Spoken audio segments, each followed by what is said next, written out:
लेकर के साथ हमारी खातिर करते काम, न जाए मेहनत जाया है, रखो पिता का मान इस सा इनका साया है। ये थाम के उंगली कदम संभाले गोद है स्वर्ग समान, थाम के उंगली कदम संभाले गोद है स्वर्ग समान। बिन सोचे हर जिद करे पूरी केवल ये इंसान, हमारी आह पे निकले जान, हमारी आह पे निकले जान, करे सब कुछ अपना कुर्बान। जिगरी बाप ने पाया है, रखो पिता का मान इस सा इनका साया है।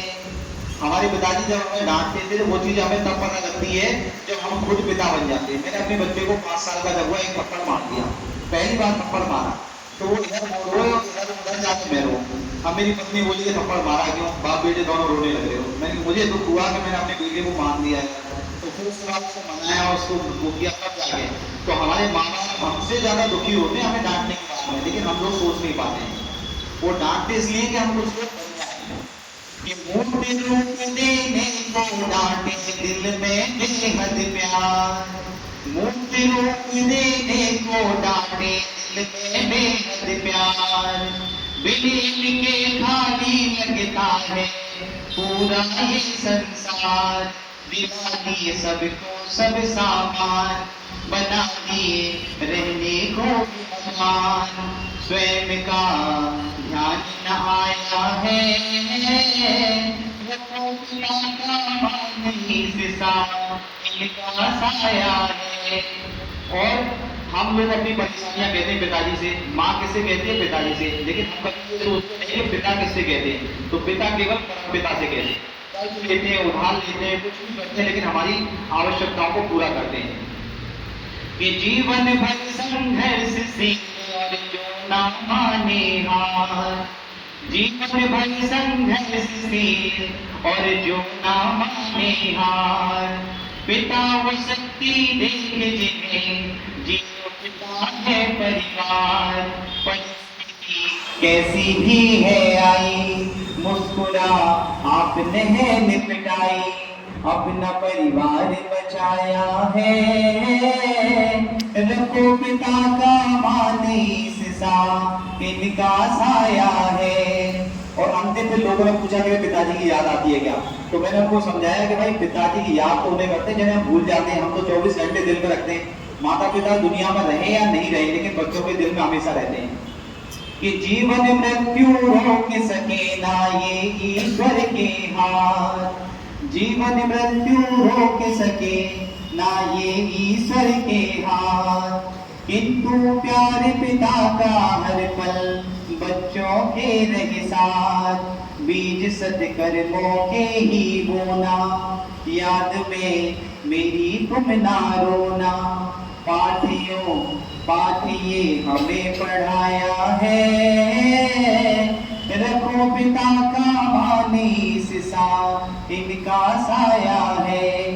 तो कहने का मतलब ये है कि हमें उस चीज को इंस्पिरेशन बनाना जरूरी है। और 4 लाइन माँ के लिए सुना देता, क्योंकि माँ भी बहुत महान होती है। माता पिता से ज्यादा दुनिया में कोई प्यार कर नहीं सकता। बहुत सारी चीजें लिखी है, लेकिन आप सुना देता हूँ क्योंकि वो कवि सम्मेलन वाला मंच नहीं है, लेकिन इंस्पिरेशन देना जरूरी है। आपके अंदर जोश भरना जरूरी है, क्योंकि नौकरी उसी की लगेगी जिसके अंदर जोश है, हौसला है। जो ऐसा सोचा ना कि आज पढ़ लूं, कल छोड़ दिया, परसों पढ़ लिया, शादी में चला गया, उसमें चला गया, उसका काम नहीं बनेगा। काम उसी का बनेगा जिसके नजरों के सामने 24 घंटे उसका टारगेट है कि मुझे ये बनना है। कि माँ के जैसा कोई न दूजा, माँ ममता की खान है। माँ के जैसा कोई न दूजा, माँ ममता की खान है। बच्चा जब तक घर ना पहुँचे निकले उसकी जान है। बच्चा जब तक घर ना पहुँचे निकले उसकी जान है। लेकिन आज उपेक्षा सह कर माँ रहती है आश्रम में। लेकिन आज उपेक्षा सह कर माँ रहती है आश्रम में। हाथ जोड़ के करूं प्रार्थना रखो माँ का मान है। हाथ जोड़ के करूं प्रार्थना रखो माँ का मान है। मतलब हमारी चीजें जो है ना, हमारी जो संस्कृति है उसको भी ध्यान। आप लोग अध्यापक बनोगे, आप लोग लेक्चरर बनोगे, और एक शिक्षक जो है ना वो जाने कितने लोगों को बदल सकता है, उसमें ताकत होती है। लास्ट कमेंट बताता हूँ, बस एक छोटा सा। चाणक्य ने क्या किया, धनानंद को मारना था तो उसको एक ऐसे चीनी की जरूरत थी और होशियार आदमी की। तो उसके एक को चंद्रगुप्त था, एक और था। तो उसने कहा इन दोनों में से किसको सेलेक्ट करूं।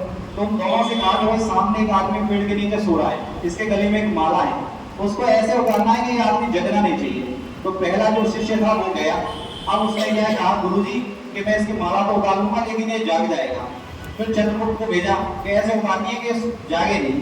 चंद्रगुप्त ने क्या किया, तलवार ली, एक झटके में गर्दन काट दी, माला लेके आया कि सर वो जगा ही नहीं। तो उसने समझ गया चाणक्य ये आदमी काम का।